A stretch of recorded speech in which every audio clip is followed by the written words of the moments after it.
Okay, welcome everybody. It's June 28th, our monthly Housing with Services call. We have changed the agenda up a little bit on this to make it Minnesota only because all of the agenda items apply to Minnesota and we wanted to be respectful of time. So we're just going to go through a couple of updates and then I'm going to go through one of the compliance tools for you all and we'll go from there.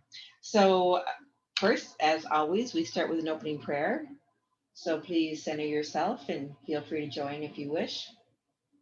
As we gather here in the harbor of your safety, we thank you for your fellowship and family. We ask that you will strengthen us, restore us, and inspire us with your love.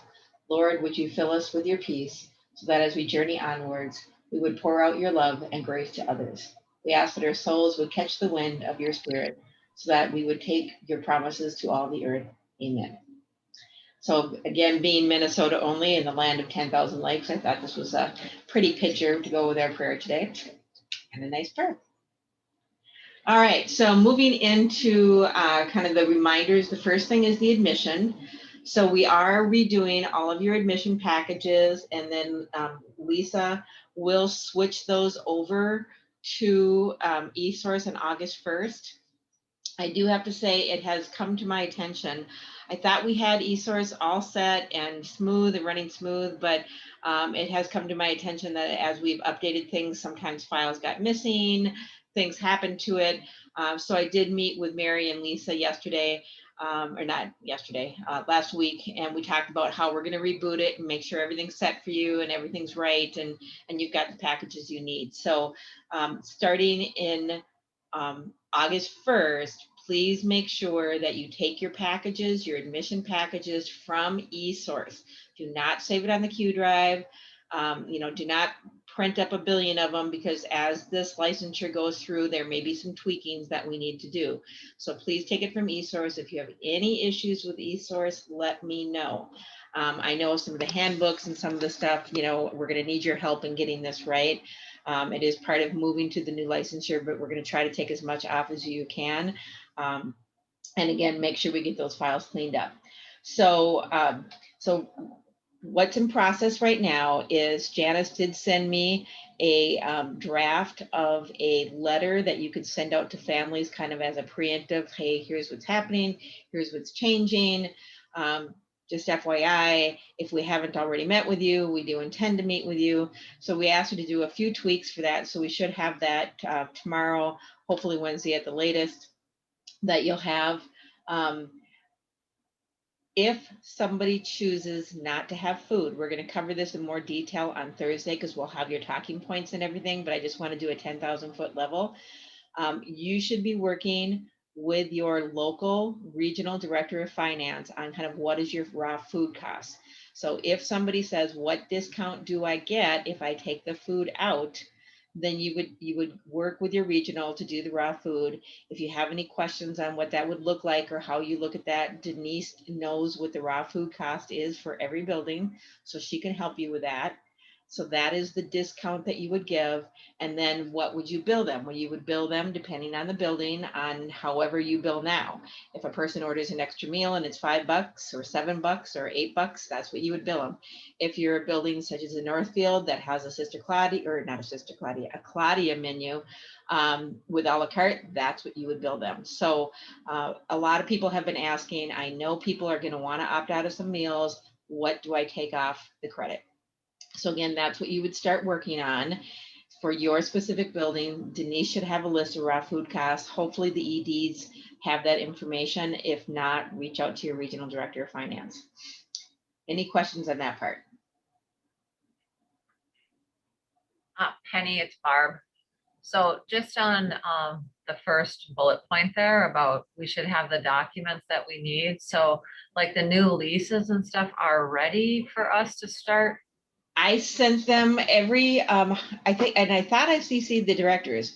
I sent out to the housing leadership as well as the, I know I sent it to the director, so and I can resend it to you, Barb. I sent multiple documents. So there was the UDELSA that you had originally completed for me. There was the Bill of Rights. There is the form that Ben created for us to ask what their designated representative is. There is the new lease. And there is also a shortened acknowledgement form. As you recall, Jane had said, I don't want to have to go through, Jane from Benedict Court said, I don't want to go through the whole admission process again. Can I have a shortened acknowledgement that would just be an add-on to my admission documents, where I'd have them re-sign those 5 documents. I'd have them do the acknowledgement for those 5 documents. And again, we'll go over in a little more detail on Thursday. But in that, as well as that, it also says they reviewed the emergency plan, the evacuation route and general information, which is already in your handbook with me. So it has those pieces of information to show that you shared that, and you have a signature from your resident saying that you went through all of that so that you're compliant. So if anybody did not get that or feels like you still need that, let me know. I had sent it out. I don't even remember when. I think it was either early last week or the week before. No, it was Monday. It was Monday right after we met in Plymouth. So look for it on that date. And then again, look at the contract, just make sure everything's right. I did get a lot of questions on your names. We did take the name straight from the legal document that Ben had sent me, because they are your new name or your old name, your legal name, and your new doing business as. So if you have any questions on the name, let me know. But that's where I got that information from. So look on that Monday, Barb, and then if you don't get it, let me know and I can resend it. Any other questions?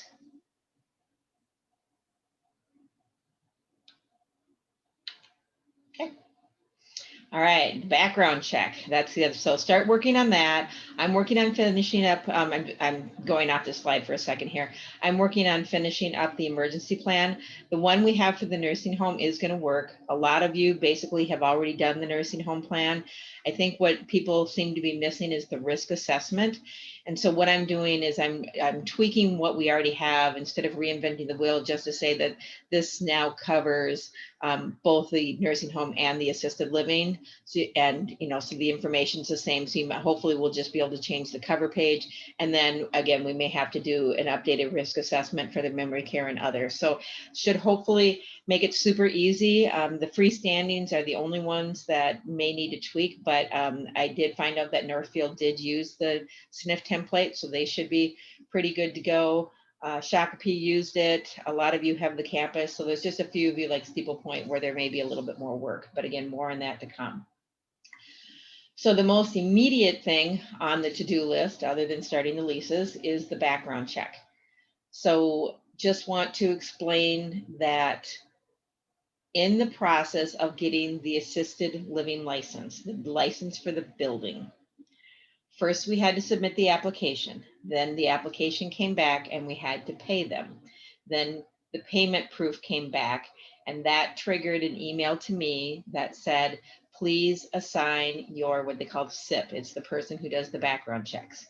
You guys all gave me the names of persons who do your background check, and I entered that person into the Department of Human Services Net Study portal. Then your SIP received an email that said, I would like you to set up your new access for your new assisted living license. In most cases, the SIP is your head of HR. So I sent out to all the SIPs and the HR people that this is a new portal or a new access.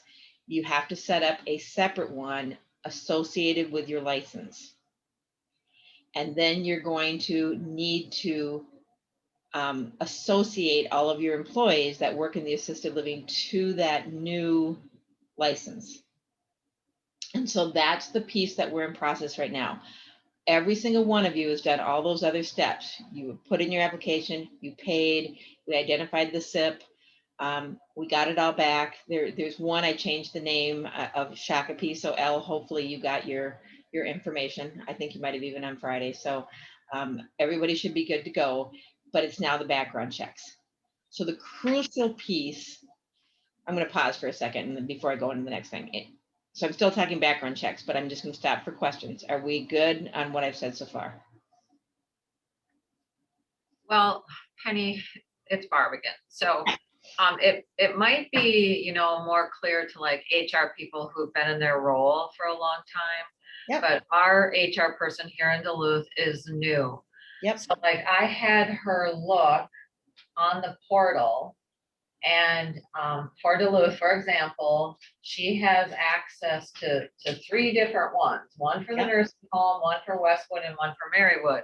Mhm. But did we have those before their old ones, or I can assume that these are the 2 new ones for Westwood and Marywood?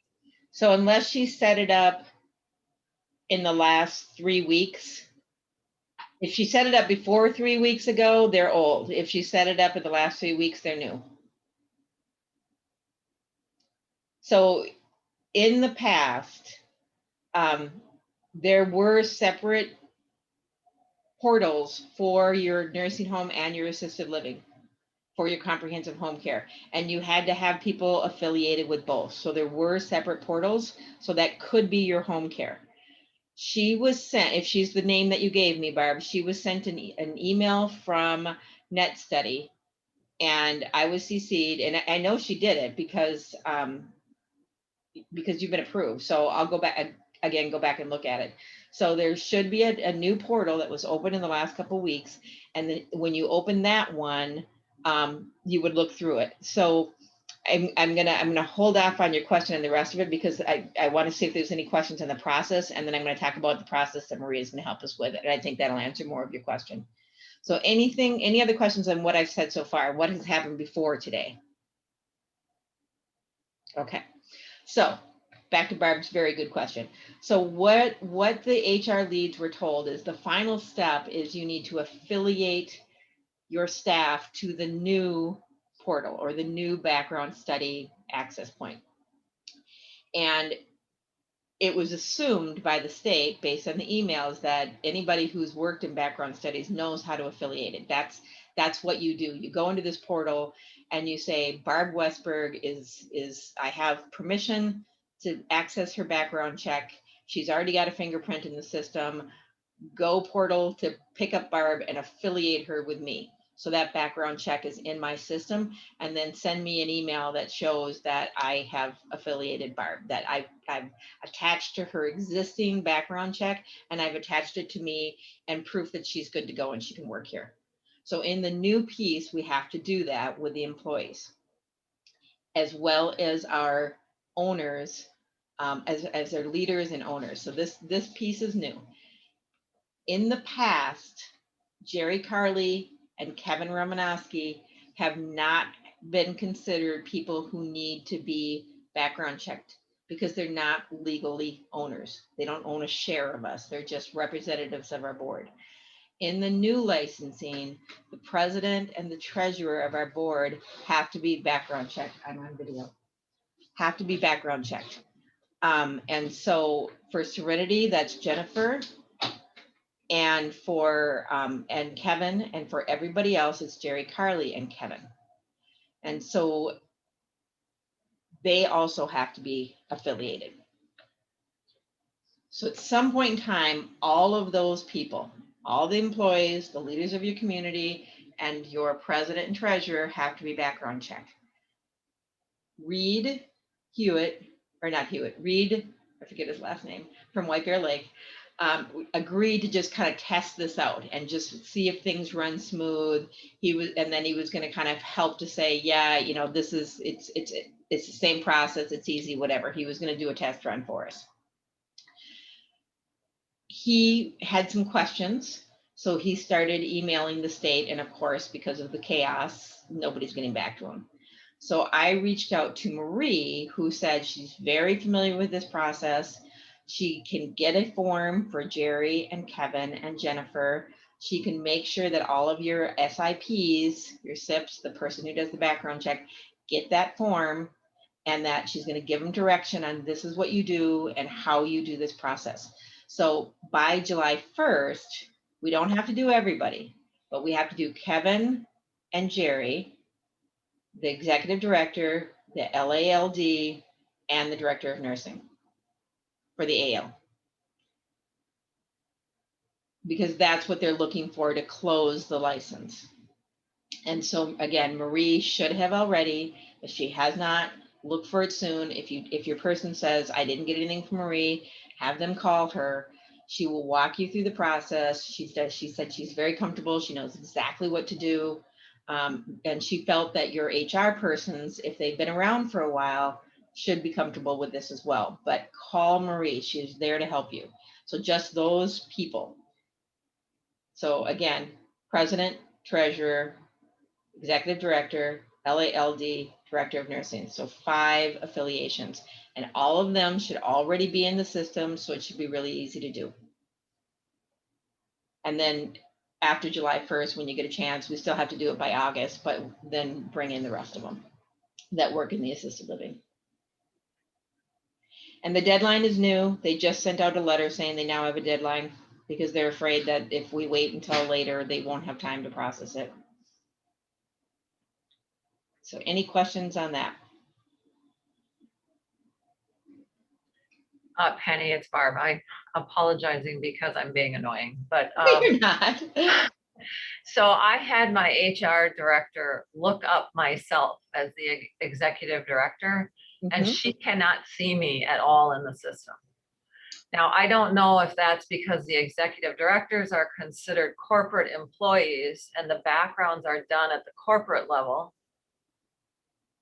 But Yep, that's a good question. My understanding is that you're in the net study system, so she should be able to find you. So I would say that maybe it's a bit of a learning curve, which again, as Reed said, and Marie, if you haven't been doing this for years, there may be a learning curve. So I would ask her to give Marie a call and she can help her resolve it. okay, we'll reach out to Marie. Yep, because she said that she would make this work. And then if we have any other glitches that we find, we'll bring it back to the team. Thank you. Thank you. And so if the rest of you could check in with your HR, because if everybody's having issues and it's more of a state thing, then we're going to want to make sure we get that to leading age sooner than later. So let me know how you're doing. Let me know if you have any concerns. What's going to happen when you pull these people over, because all of these people were listed on your application, they're going to need proof that you tied them into the background check before they close out your application. So what I've also been told is that when you complete it, they get some sort of verification that says, yes, Barb she's good. They need to send that to me. So just like we did for the app and the payment and whatever, forward it to me, CC Ben, and what we'll do then is make sure that we get that to the state and that your application is closed out and your license is processed. And I sent an email out about this earlier today. So again, if you have any questions on the process, call me. If you have questions on the actual background check process and how to actually do the work, call Marie. Questions?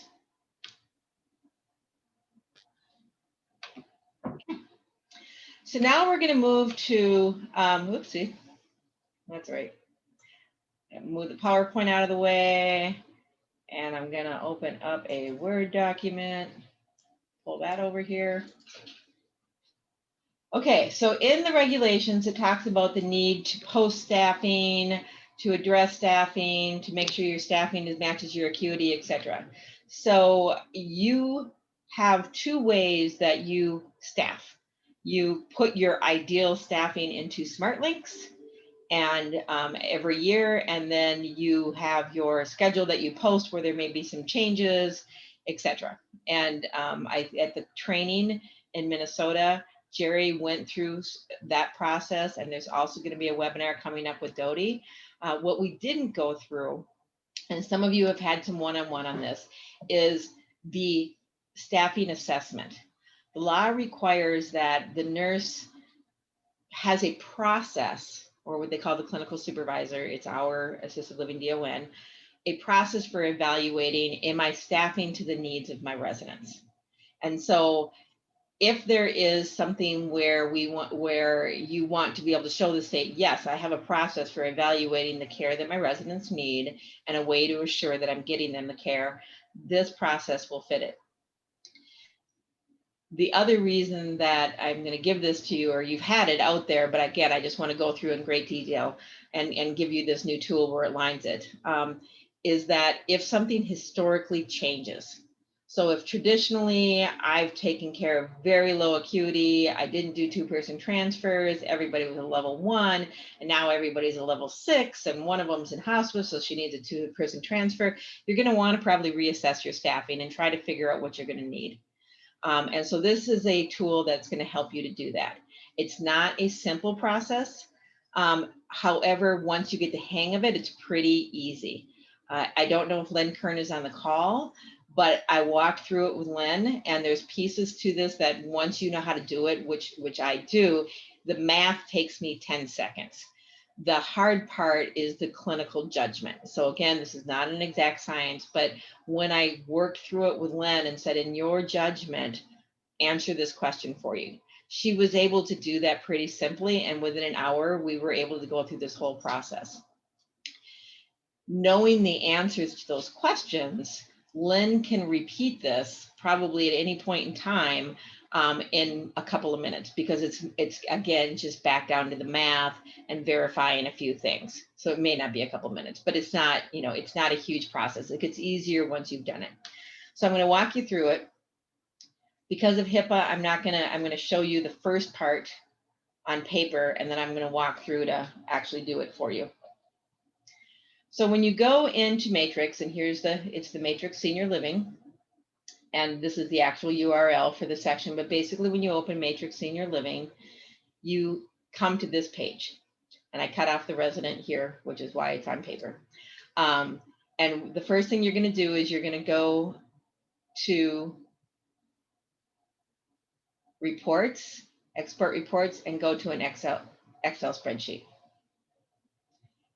And that's going to bring you to a row of information based on whatever you have clicked here. Person who did the document, the type, the approval, the MVP, the forms, the sign, all of these categories across the top are going to be reflected in your Excel spreadsheet. But all you care about is the points. So then you're going to want to simplify it from there. And I'm going to go back and actually do this for you. So I'll go back and go slower. So just hang with me. But I want to show you what's in this document. So once you have that Excel spreadsheet, you're going to narrow it down to just the points. And then as we walk through on this document that I will give you, it's going to tell you, here's the formula that I would put in, here's the math that I would do, and here's how to do it. And if you're not an Excel spreadsheet person, again, the regional director can help you, or grab somebody who does that. So I've got the math for each step. I've got what each one of these line means, an explanation of the details, and the reporting that you're going to do, and how you would finalize your decision of, do I need to increase or decrease my staffing? So if somebody says, what is your plan for how you assure that your care matches your staffing? You have a very detailed plan laid out here based on your tool of Matrix Senior Living. Okay?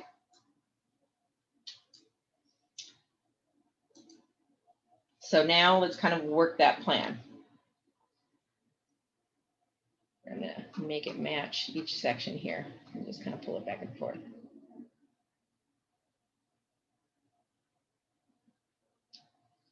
So in this first section where it says that all you really care about are the points, all of this is kind of hidden here.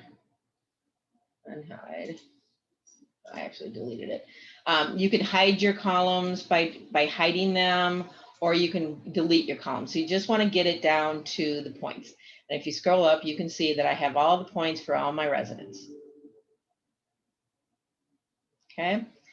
Then you're going to do a total. So right here, the total, how I do the total is I come up to the formulas and I click auto sum. And it's going to add up all of those columns and all of those points up to the top. So I'm going to make it, and you can just drag it all the way up. And again, if you're having trouble with Excel, I can help you. Your regional director of finance can help you. And it's going to give me a total of these points. So remember that points is roughly equivalent to time. So I'm just following on my other screen to make sure. And so what this total is, this is roughly equivalent to time, and it's the points in the service plan. So a couple of lessons learned as we went through here. When these points came up and I said to Len, this is roughly equivalent to the amount of minutes of care provided in your day, Lynn said, well, you know, because we had the names here because it's their own data, so you could see it. She said, well, this person actually takes a lot more time, but I only got 30 minutes for a bath, but it really takes her an hour and a half because she's got all these issues. And so I said, well, remember in Matrix, you can go back and you can actually change the time if you have a legitimate reason to change it. So all of the times in Matrix are based on time studies. And we don't want to be nickel and diming and change everybody for 5 minutes there. But if you've got somebody who is such a significant swing, such as a person with a med reminder that you have to, because of their OCD or whatever their issue is, you have to spend 45 minutes talking to them before they actually will let you remind them of the meds. That is a legitimate reason that you could say to the family, based on the extra services documented by my staff and the extra time documented by my staff, I'm going to change your time on the service plan to a higher time. So you'd have that conversation, you'd change it. You want to make sure these points truly reflect the reality. So if when you're doing your service plan, the points that you're getting don't seem real, you're going to want to make sure that they are. So assuming that all of these points accurately reflect the amount of minutes per day that your person's care take, you're going to get a total. This total here, let's see if I can make it bigger so you can see it. This total here is 13,984 points for the persons under the care of this particular building. Now I want to turn that into hours per day. So how do you turn minutes to hours? You simply divide by 60. So you can look at the formula up here. I just do an equal sign, click on this, and divide by 60. And it's going to give me the hours of care. So now this is the total hours of care for everything that is included in that service plan. So I'm going to pick on Hodan. And Hodan is a working director of nursing, and she has another RN who also works in her building. So they are both fixed. They are both there 40 hours a week. That staffing's not going to change. And they don't always, I'm sure you have, but they don't always provide direct care. They do the med setups, they do the orders, they do the treatments, they do things like that, right? But you're not going to change them on a day-to-day basis. What you're trying to get to is you know, how many RAs do I need, right? So if you're looking at this saying, I want to know what my total is, maybe I need more RNs, maybe I need more wellness people to do all this programming for wellness that I included in my service plan, and you want to include everybody, this is your number. 233 hours of care a day for this building that I picked, which is a pretty large building. That's why that number is so big. I believe it's close to court. So everything, this includes your nurse supervisors, everything that would be included in that service plan, because that would include med setup, that would include treatments, that would include all of those things. So now here's the part where it gets a little bit tricky, and I've got this kind of outlined in here. This is really the gut check. So I'm going to pull my little form back in here.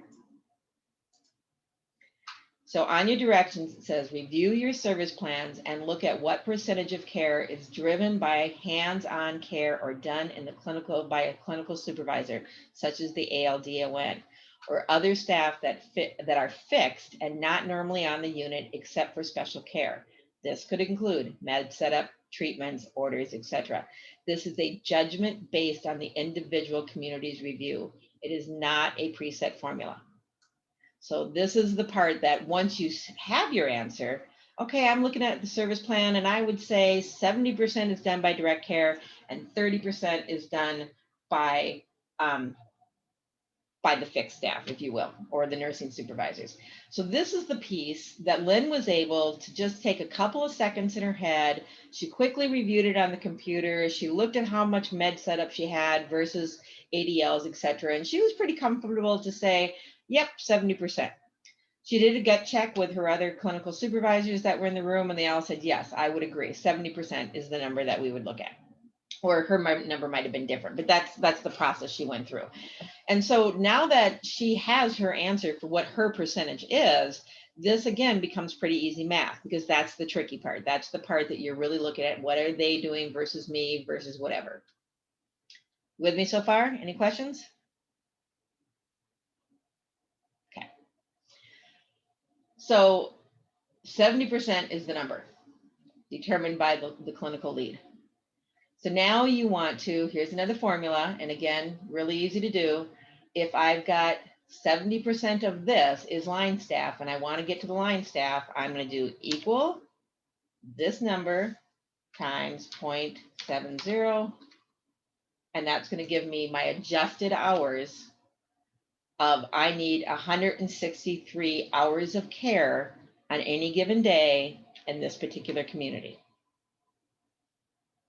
Okay, hours of care.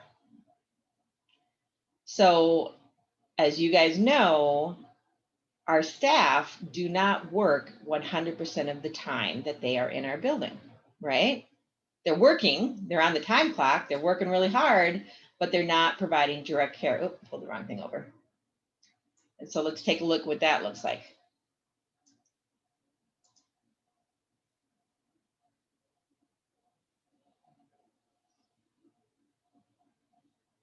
Okay, so the above provides you with the hours of care needed to schedule services normally provided by the line staff. To determine the number of hours you need to staff, you need to determine their productivity. So here's the types of things that you're going to want to consider. You're going to want to pull some additional information.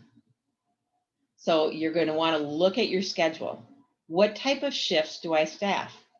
Is everybody an 8-hour employee and they're all going to take lunches and they're all going to take breaks? Or are they 4-hour shifts where they're only taking a 15-minute break, right? So you're going to want to look at your staff and how much time that they are not on break. And then you're going to want to run your extra service report. Your extra service report, don't tell me it just timed me out. Hold on. Let me move this and see if I can get matrix back up. Come on.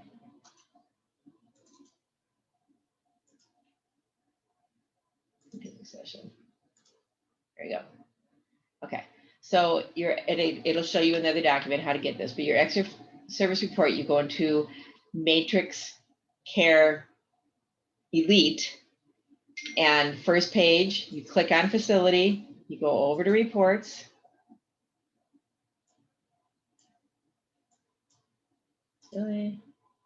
Reports. Come on. Oh, search, I have to search. Sorry. Okay. And it's going to bring you, it'll automatically do it for you because it is your building. So that you're going to come to this page that has all the reports listed. And you're going to scroll all the way down to the bottom.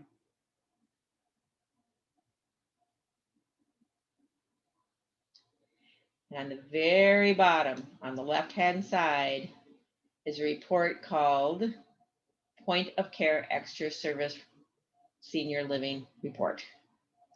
Now, if I ran this report for you, I would be violating HIPAA, so I'm not going to run the report. But if I click this and I run it, it's going to give me a list of everything my aides documented that was not included in the service plan.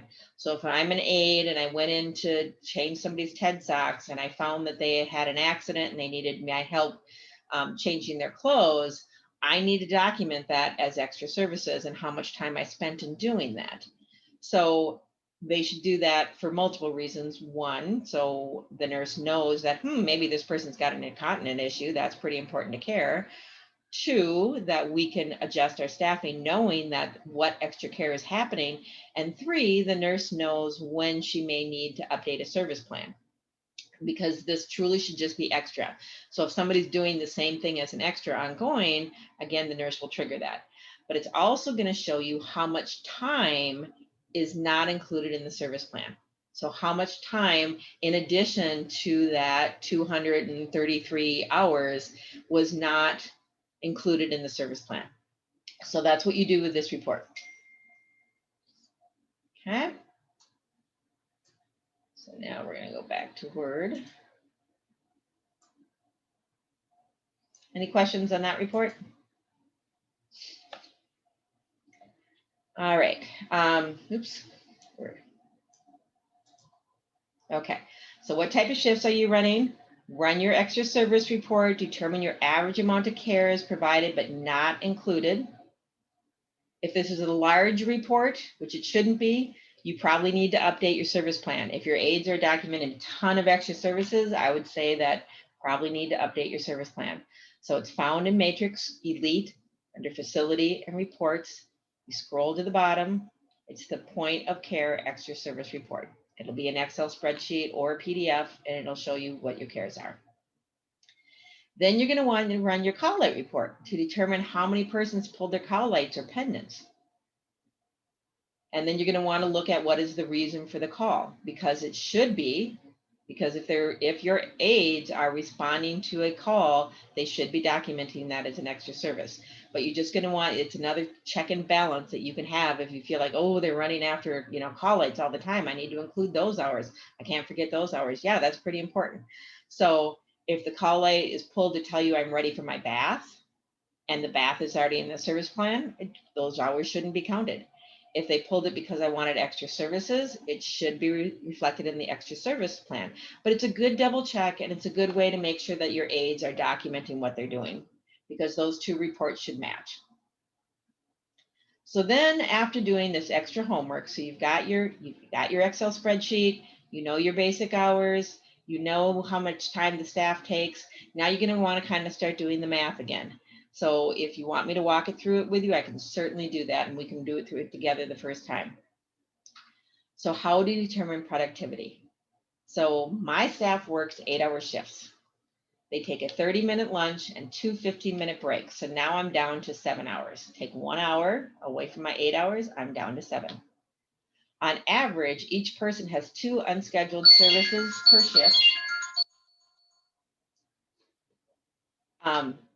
taking 15 minutes. So that takes another half an hour. 2 15-minute visits is 30 minutes. That took away another half an hour from my 7 hours that my staff normally works. The way I have it set up, I have a really big facility. So I want to make sure that all of my aides cross over on each shift by 15 minutes for a report. So there's 15 minutes at the beginning and the 15 minutes at the end where they're doing shift to shift report off. And so now I'm down to 6 hours. So I have people working 8 hours of shifts, but technically, because of the way that I've set up my model of care and the way that they're being scheduled and the extra services there, they're really only working 6 hours of actually being able to provide direct care.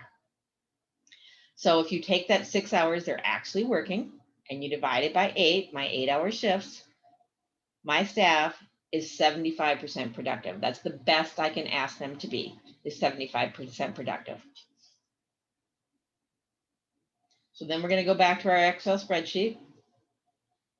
And we've brought it down to, this is the actual amount of direct care being provided on my unit. And my staff cannot provide all of that at 100%. So I'm going to need more than 163 hours of staff time in order to provide that 163 hours of care. So at a 75% productivity, how much staff time do I need? So that's when you're going to go into your formula again. And I'm going to go back over here just to show you that it's in here, how you do the math here. It's kind of a reverse. You need to give back the hours lost in non-productive time. So if I'm 75% productive and not 100%, I need to give back the difference, which in this case is 25%. So if you go to your Excel spreadsheet, again, there's a formula up here that's listed in the form, and I'm going to take my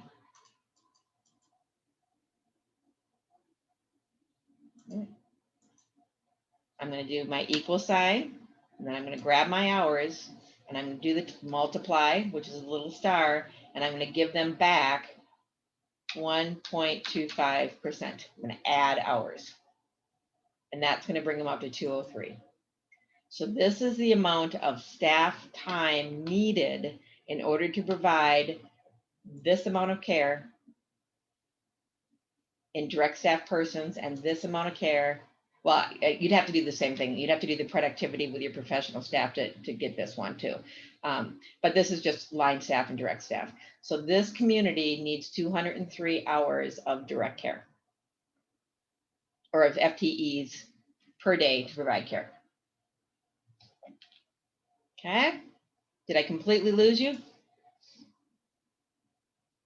Barb, help me with a gut check here. Did I lose you or did this make sense?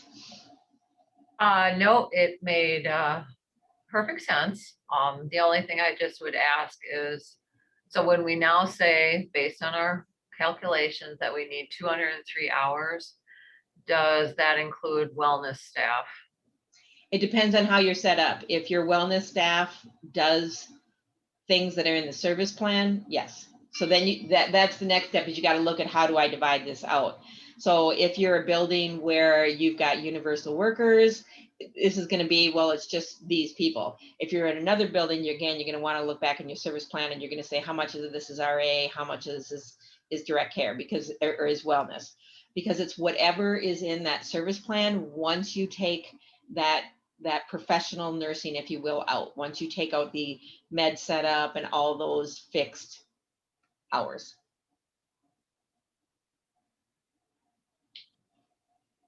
So then the last thing you're going to do, kind of to that point, is you're going to come up with your total hours.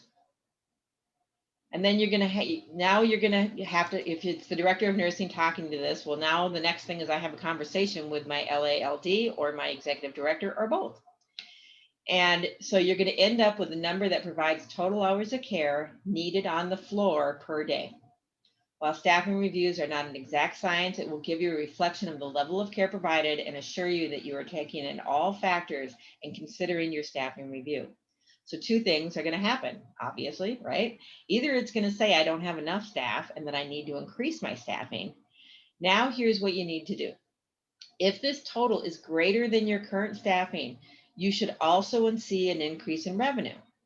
Because if I have much higher points than I figured I needed when I created my staffing schedule, my level should be higher, my billing should be higher, and I should have more money in the budget. And so, having the conversation, you ask the ED or whoever has it, pull my finances. Where is my revenue compared to my budget for nursing care? It should be a separate line item. So if you don't see a corresponding revenue, complete the month-end billing reconciliation, which is another tool that you guys have been given and is on eSource. And if you need it, I can send it to you again. But it's basically matching the points to the levels and the levels to what the business office is billing to make sure that you're billing correctly. This is a huge opportunity. Linda and I do these audits all the time. I've never seen an audit come back 100% accurate because there's a lot of steps in making sure that the service plan matches the billing. That's manual, but we've got a document to help you do it. So if you need to add staff, there should be additional revenue. If there's not, that's what you need to look at. Another place to look at it is your EW. If your points are high and your revenue is not high and you're high in EW, you probably have a process issue in working with your county and giving them the information they need and updating that information. So look at your service plans from the county, make sure they reflect your service plan. If they don't, make sure you're following up with the county to see if you can get the appropriate rate. Now, some of you can do that immediately, and some of you have to wait for the annual. Again, that's the conversation with the ED of how you're going to tackle that and how you're going to address that in looking at staffing. Just a process step. If you do need to permanently change your schedules to add staff, that's something that your executive director would need to put into eSource and get approval before you can add to the schedule. And then if you are permanently changing your schedule, you would change it in SmartLinks. And again, webinar to come from Dodie on how to do that and have a new schedule. The opposite is obviously decreased staffing. So if the total is less than your current schedule of staffing, you should also see a reduction in care revenue that would warrant a reduction in scheduled hours. And so in both of these, I would also look at, is this just RAs or is this something else? If I mean, I'm exaggerating to make a point, but if I saw that it was census and it was everybody's completely independent and I had an a la carte dining, I may want to check my dining staff too. Like, how many meals are we actually serving? So, again, this gives you a bigger picture of not only what's in the service plan, but if things are significantly changing up or down, it kind of helps you in that what's going on in my community. So if the hours are less, similar process. If you do not see revenue, check your month in or go down, check your month in reconciliation for accurate billing, because we want to make sure that we're not overbilling people either. That's not good either. We want to check with your EW and make sure that they updated the service plan. If somebody got significantly better, we want to be honest about that and make sure EW is aware of that. I would say in this case, I would notify my RNS, ED, and OVP to review and okay prior to permanently reducing staff schedules.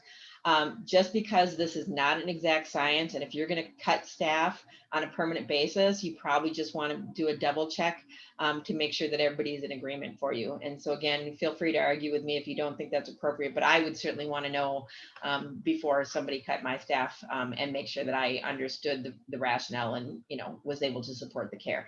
And I think it's good for the legal aspect too, that it's not just we're going to look at this and cut staff. We're actually going through hey, let's get 2 and 3 eyes on this before we reduce staff. And then if it looks like, yep, our world has changed and we really need less staff, then again, we would adjust that smart links. Questions?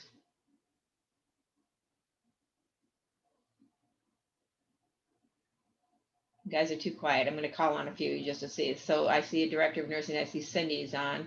Cindy, what are your thoughts?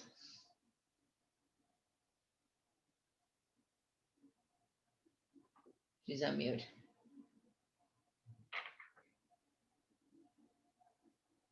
Marie, how about you? Overwhelming. It's a lot. It's a lot. It's a lot on paper. It's a lot of process, but it really is fairly quick when you go through it. Did it make sense though? Yes. Okay, good. Let me see a couple other folks here. I got to see who's on the call. Is Penny, Lynn on the call? Oh, this is Horan. Hi. I was going to say, I think it's really good, and I think it'll be nice to actually see where we're at with census versus the care needs and the staffing levels. Yeah, I would say until we kind of get in, it makes sense, but I think getting in and actually running the reports and doing the calculations and all of that, I personally would need like one-on-one just to get to those reports, unless there are step-by-step instructions on which buttons to click on once you're in SmartLinks to find the information. There is not regarding the SmartLink side.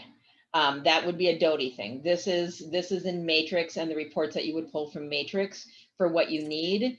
And that too. Yeah, the Matrix also, just as long as there is, click on this button, press this, do that. Yep, there definitely is. Yeah. And then Linda and I, either one of us, you can reach out to us if you say, I tried it and I just need somebody to walk with me. I can certainly do that.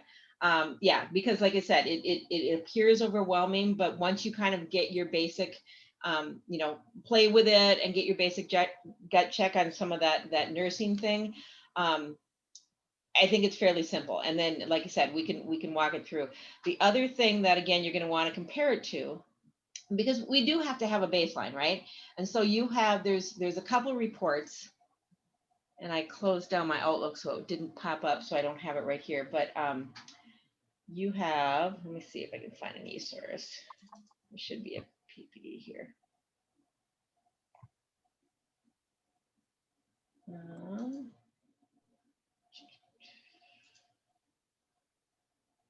Does this have your PPD? I want to see if this report has your PPD, because then I could show you that quickly.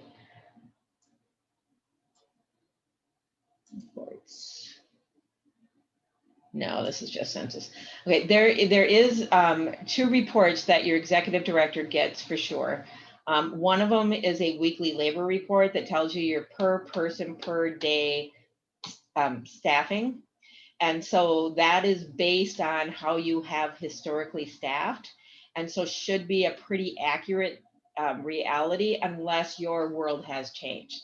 So again, that's one thing that you're going to want to compare it to. Like, what is my budget? You know, what is my PPD, my per person per day? Your ED can give you that. It comes every week from Sam, I believe.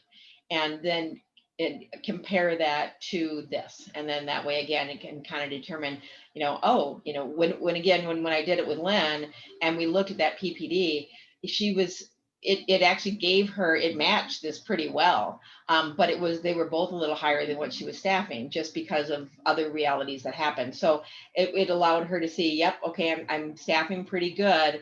And I still have a little bit of cushion, which is why people are feeling a little tight here. You know what I mean? So you would look at your PPD.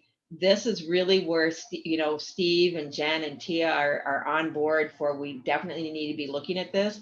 And then lastly is, again, your revenue from your finances. So give it a try. I'll send this out. It'll be on eSource under tools. You've got one more thing checked off your box as far as if the state comes in and says, how do you do this? You've got a tool.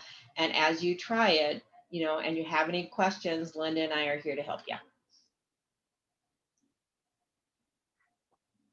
Other thoughts?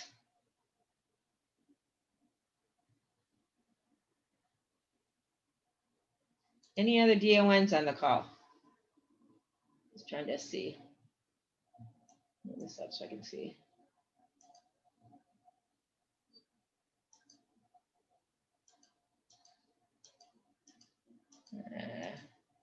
I can't always tell from what the names are in the phone. So, okay, well, since there are no questions, then I am going to stop the recording.